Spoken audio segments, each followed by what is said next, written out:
March 21st is the UN International Day for the Elimination of Racial Discrimination. I didn't know this day existed until this year. Once I found out, I wanted to mark it by talking about Black Lives Matters, or truth and reconciliation, or racist atrocities internationally. I had no plans to talk about racism against Canadian and American Asians. But then last week happened. In case you've been living in a bubble and don't know what I'm referring to, a white male near Atlanta, Georgia, USA, shot and killed 8 people in 3 different spas. 6 of the 8 killed were Asian women. Since then, there's been a lot of debate in the media, online, and by public officials, questioning whether it was a hate crime and if it was racially motivated. I'm not going to get into any more details than that here. To me, there's no question that this was a hate crime, perpetrated by yet another white male against vulnerable people of color. I don't want to give the shooter or the crime any more airtime. More important to me is to offer support and comfort to the families of the 8 people who were murdered.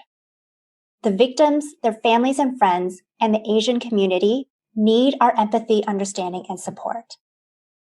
In Chinese and some Asian colors, white is the color of mourning. So I wear white today in solidarity with you, my Asian diaspora family around the world. If any good can come from this atrocity, I hope it is real action to stop these tragedies from happening again. Obviously, this involves a lot of complex issues. For today, I'm focusing on the anti-Asian racism and violence that has been on the rise in Canada and the US and around the world. You may be surprised to learn that as of midday, March 20th, 959 anti-Asian hate crimes were reported in Canada, according to the website covidracism.ca. I know I was surprised. I confess I've been living in a protected little bubble. I'm one of the privileged who can mostly stay at home, not on the front lines, not being forced to work, and not facing anti-Asian sentiment regularly. But here's what's important for us all to recognize. Just because I haven't experienced anti-Asian COVID hate myself doesn't mean it's not happening a lot. And just because I haven't recently been called chink or heard slurs about my slitty eyes or been told to go back where I came from doesn't mean anti-Asian racism no longer exists. The foundation for anti-Asian hate was always there. And COVID was just a trigger. The complacency we need to get out of is that these anti-Asian sentiments are recent or only COVID-related. It is a myth that racism against Asian Canadians is a thing of the past, that 2020 Canada was not racist against Asians before COVID happened. I'm a Chinese Canadian who immigrated as a baby from Hong Kong to Toronto. As a kid, I definitely did not feel like I belonged. I was teased at school because I was short, shorter even than the average short Chinese person. And also because I was Chinese. White kids made Chinese noises at me, like ching chang, ching chang chong. My parents, worried about me getting sick in Canadian winters, bundled me up in warm vests embroidered with traditional Chinese designs. In Cantonese, they're called min la. Nowadays, it would probably sell for a lot of money to white people who think they're exotic and beautiful. As a kid, I hated wearing them. I hated that it made me stand out even more. I looked and felt Oriental. All I wanted was to be white so I could fit in. I didn't want to look Chinese, speak Chinese, or be Chinese. Being Chinese was bad because it made me different, an outcast. What's worse, it made me ashamed. I was ashamed of my parents who spoke English with a Chinese accent. I hated going to Chinese school on Saturday mornings to learn a language that I never wanted to speak. I feel terrible about both those things now. Being raised by traditional Chinese parents, they not only tried to teach me the language, they also taught me Chinese values. Respect your elders. Be obedient, well-behaved, polite. Don't question your superiors. And for Chinese girls, there was more. Be demure, kind of tame. In Cantonese, it's called being si man. Compared to other kids, was also standard fare in my traditional Chinese family. As an only child, I was compared to family friends and cousins. Cousin so-and-so got an A in math. You should study hard like so-and-so. Auntie so-and-so's son is going to medical school. Such a smart boy. Uncle so-and-so's third daughter is getting married. I wonder when you're going to find a nice husband. Now, these are examples that are fictional and facetious, but based in truth. In no way am I suggesting that all Asian immigrant kids had the same experience. That in itself would be racist. And I do love my parents. I know they want the best for me and they raised me with love and good intentions.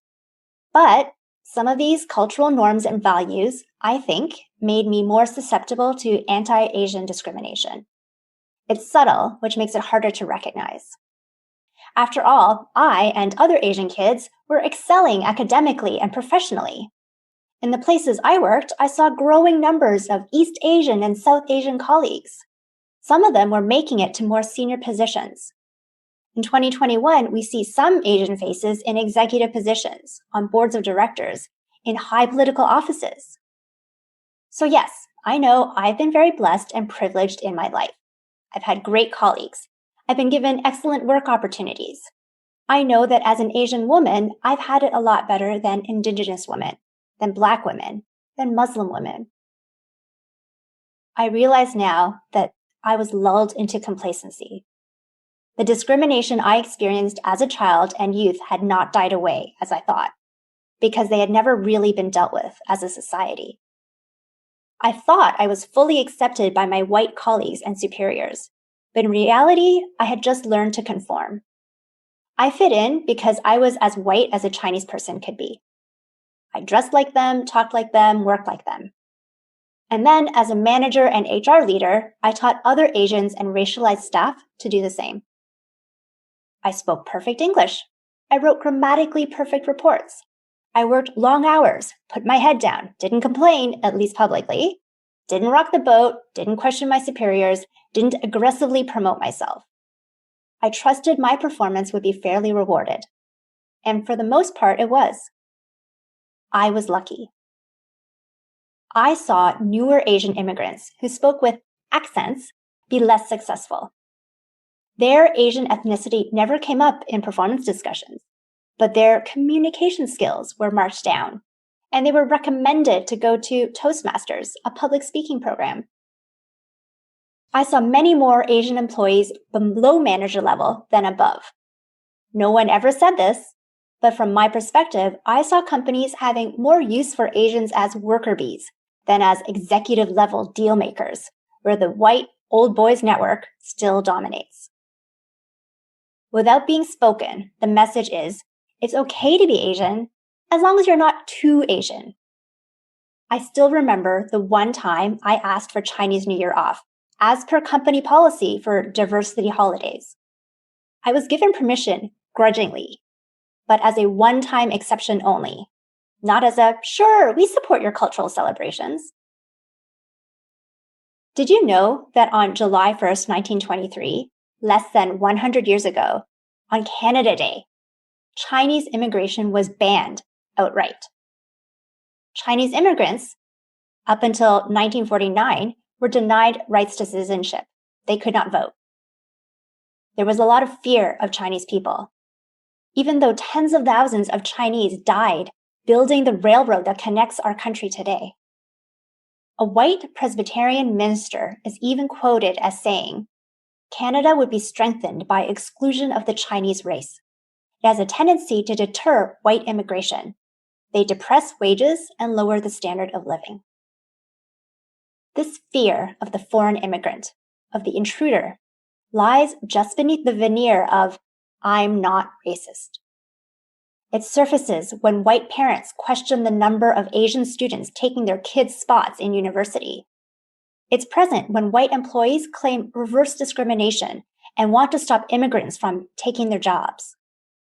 And during a global pandemic, it shows up in coronavirus, being renamed the China virus, and attacks against Asian North Americans. Not even Canada's chief public health officer was safe.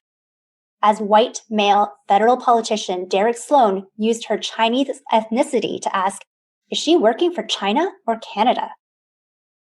And how did Sloan's political party leader respond? With no comment.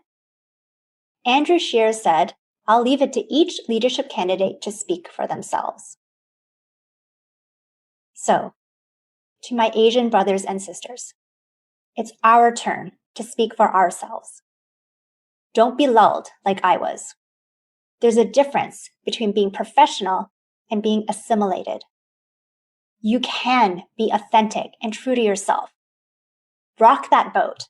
Question your colleagues and superiors. Don't wait for your value to be recognized. Tell them your value and ask for your just rewards. Dare to disobey, not out of random rebellion, but for a better life. We need to heal from our racism wounds and begin reconciliation and healing with Black, Indigenous, Brown, and other people of color. To my white colleagues and neighbors who stand in solidarity with us, we need your voices too. Take the time to learn about different Asian cultures. They're not one and the same any more than Asia is one big country. When you see racism happening, whether it's blatant or subtle, please don't respond with no comment. Speak up. And if you're not sure, gently ask your Asian colleagues how you can show your support. Don't expect them to be okay with comments or assumptions made in passing. Don't expect them to voice their fear, anger, or hurt. But also don't speak for them unless they ask you to. We need your advocacy, not your pity. Yes, racism exists, even in Canada. Anti-Black, anti-Brown, anti-Indigenous, anti-Asian, in short, white supremacy exists. But there is hope.